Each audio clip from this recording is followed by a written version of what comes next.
नमस्कार, एक बार फिर स्वागत है आपका एजुकेशन बाय डॉक्टर शमा के चैनल पे।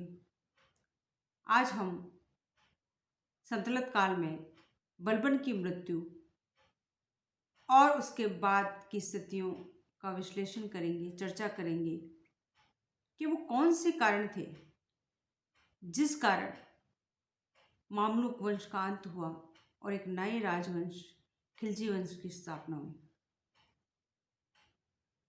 बलबन की मृत्यु के पश्चात उसकी इच्छा अनुसार शहीद राजकुमार मोहम्मद खां के पुत्र क्या खुसरो को दिल्ली का शासन संभालना था, किंतु ऐसा नहीं हुआ। बलबन के एक अन्य पुत्र बुखरा खां के पुत्र कैकुबाद को शासक बनाया गया। वो एक नवयुवक था जिसे मलिक निजामुद्दीन ने एक कठपुतली बना दिया और उसे भोग विलास में व्यस्त कर और कै खुसरो के विरुद्ध कर कै खुसरो की हत्या करवा दी।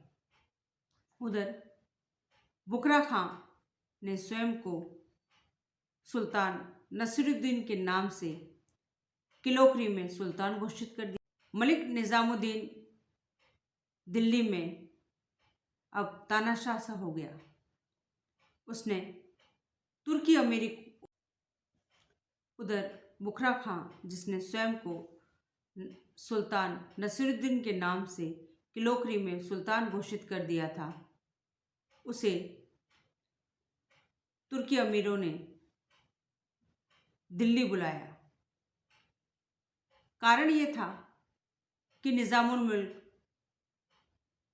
बहुत तेजी से तुर्की अमीरों को षड्यंत्र पूर्वक समाप्त कर रहा था, तो अन्य अमीरों ने इस स्थिति से छुटकारा पाने के लिए बुखरा खां और कैकुबाद की मुलाकात कराने का निश्चय किया ताकि स्थिति को सुधारा जा सके।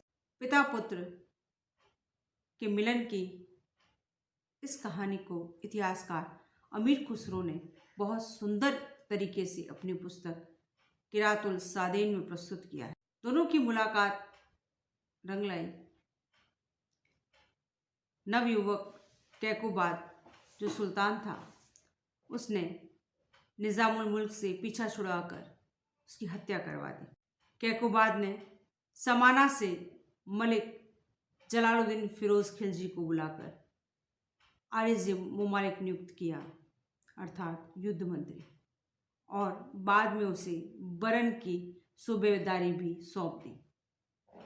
जलालुद्दीन फिरोज खिलजी के इस उच्च पद को प्राप्त करने से पुराने तुर्की बलबनी अमीर प्रसन्न नहीं थे, क्योंकि वे जलालुद्दीन फिरोज खिलजी को तुर्की नहीं मानते थे।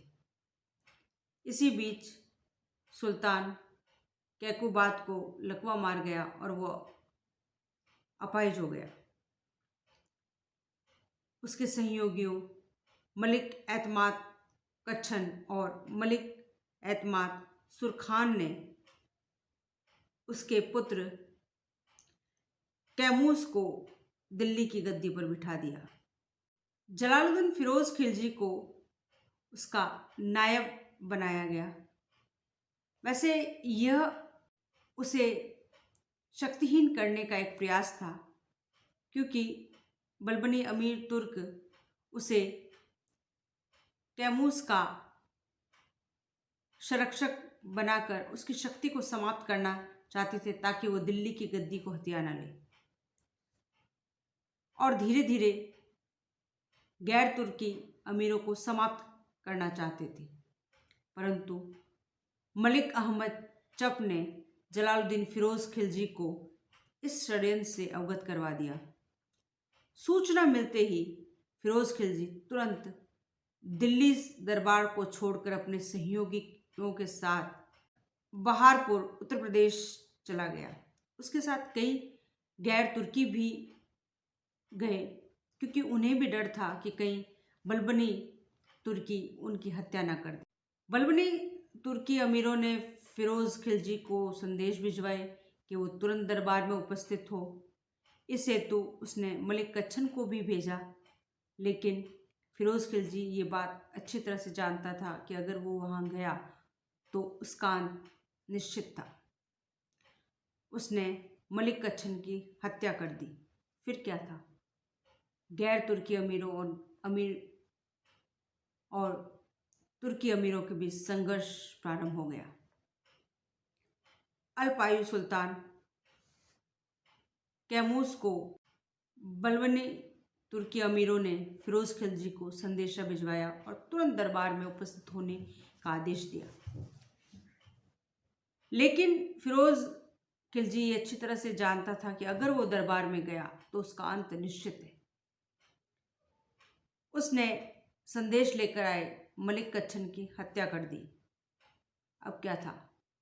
गैर तुर्की अमीरों और तुर्की अमीरों के बीच संघर्ष प्रारंभ हो गया।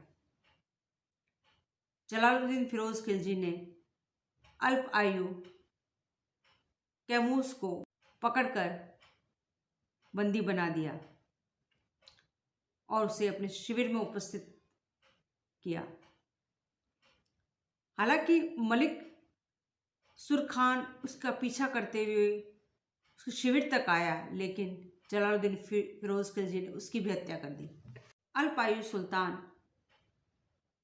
कैमूस के अपहरण की सूचना मिलते ही दिल्ली की जनता जलालुद्दीन फिरोज खिलजी से नाराज हो गई।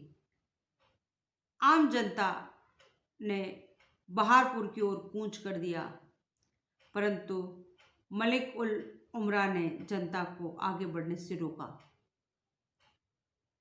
लेकिन कुछ लोग तो वापस चले गए, लेकिन कुछ तुर्की अमीर और मलिक जो अपने लक्ष्य से भटक गए थे और अपने नेता को खो चुके थे, वे जाकर जलालुद्दीन फिरोज खिलजी से जा मिले।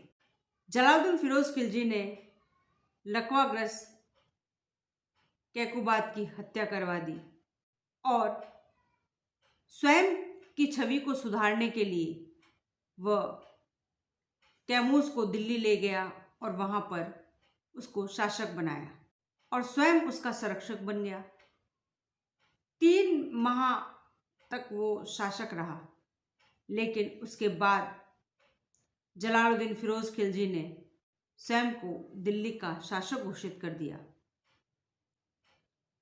और कुछ समय बाद कैमूस की भी हत्या करवा दी, परंतु वह दिल्ली आने की हिम्मत नहीं कर सका, क्योंकि वो जानता था कि दिल्ली की जनता उसे स्वीकार नहीं करेगी। जलालुद्दीन फिरोज खिलजी 1 वर्ष तक किलोकरी में ही रहा एवं उसके बाद दिल्ली के कोतवाल फखरुद्दीन के नेतृत्व में जनता द्वारा बुलाए जाने पर वह दिल्ली आया। इस प्रकार दिल्ली सल्तनत में एक नए राजवंश खिलजी राजवंश की सत्ता स्थापित हुई और जिसका संस्थापक जलालुद्दीन फिरोज खिलजी बना। Doctor S.K. लाल एवं R.K. त्रिपाठी जैसे इतिहासकारों ने इसे खिलजी क्रांति का नाम दिया है। इस क्रांति से प्रथम बार तुर्की उच्च कुलीन अमीरों के स्थान पर गैर तुर्की मुस्लिम आम सैनिकों का उदय एक शासक के रूप में हुआ, जिसका नाम फिरोज खिलजी था। खिलजी क्रांति केवल मात्र एक नवीन राजवंश की स्थापना नहीं थी, बल्कि ये अनवरत विजय, कूटनीतिक में असाधारण प्रयोग, अतुलनीय साहित्यिक क्रियाकलाप, धर्म को राजनीति से पृथक रखने की नीति तथा एक शक्तिशाली साम्राज्य निर्माण इस क्रांति की प्रमुख विशेषता थी। जलालुद्दीन फिरोज खिलजी 1290 से 1296 तक उदार निरंकुशवाद की नीति का अनुसरण कर शासन करता रहा। सुल्तान फिरोज खिलजी ने दिल्ली के तुर्क सुल्तानों के अधीन एक साधारण सैनिक के रूप में अपनी सेवाएं शुरू की और समाना के सूबेदार तथा आरिज़ मुमालिक के पदों को प्राप्त किया। उत्तर उत्तर पश्चिम की सीमाओं पर विभिन्न सूबे के सूबेदार पद पर रहते हुए अपने भाई शिहाबुद्दीन तथा भतीजे अली गुरशब, जो कालांतर में अलाउद्दीन खिलजी के नाम से शासक बना, के माध्यम से मंगोलों का कड़ाई से मुकाबला किया। उसी के समय अलाउद्दीन खिलजी को 1290 में अमीर तुजुक के पद पर नियुक्त किया गया तथा बाद में कड़ा मानिकपुर की सूबेदारी भी प्रदान की गई। अलाउद्दीन खिलजी के सगे भाई उलुग खान ने जलालुद्दीन फिरोज खिलजी के दरबार में अलाउद्दीन खिलजी की तरफदारी कर सुल्तान को उसके पक्ष में हमेशा ही रखा। 1292 में मालवा से प्राप्त लूट का धन सुल्तान फिरोज खिलजी को भिजवाया गया, लेकिन देवगिरी पर विजय के पश्चात अलाउद्दीन खिलजी बिना जलालुद्दीन खिलजी को मिले ही दिल्ली न जाकर अपने सूबे कड़ा मानिकपुर चला गया। सुल्तान फिरोज खिलजी को कुछ सामंतों ने सचेत किया, परंतु उसकी बात न मानकर उसने अलाउद्दीन खिलजी के भाई उलुग खां की बातों में आकर स्वयं ही अलाउद्दीन खिलजी से मिलने कड़ा चला गया तथा निहत्ते ही गंगा नदी को पार कर अलाउद्दीन खिलजी से मिला, जहां अलाउद्दीन खिलजी ने जलालुद्दीन खिलजी की हत्या कर दी। अलाउद्दीन खिलजी ने स्वयं को 19 जुलाई 1296 में दिल्ली का सुल्तान घोषित किया और जलालुद्दीन खिलजी की हत्या कर उसके सिर को भाले की नोक में छिंदवाकर कड़ा मानिकपुर के सूबे में घुमाया गया। इस प्रकार अलाउद्दीन खिलजी ने खिलजी राजवंश के संस्थापक जलालुद्दीन खिलजी की हत्या कर स्वयं दिल्ली का शासक बन गया। अगली क्लास में हम अलाउद्दीन खिलजी के विषय में चर्चा करेंगे। आपको ये क्लास कैसी लगी कमेंट्स करके अवश्य बताइएगा। क्लास अच्छी लगी हो तो लाइक कीजिएगा, अपने साथी मित्रों के साथ से शेयर कीजिएगा और चैनल अच्छा लगा हो तो चैनल को सब्सक्राइब कीजिएगा। शुक्रिया।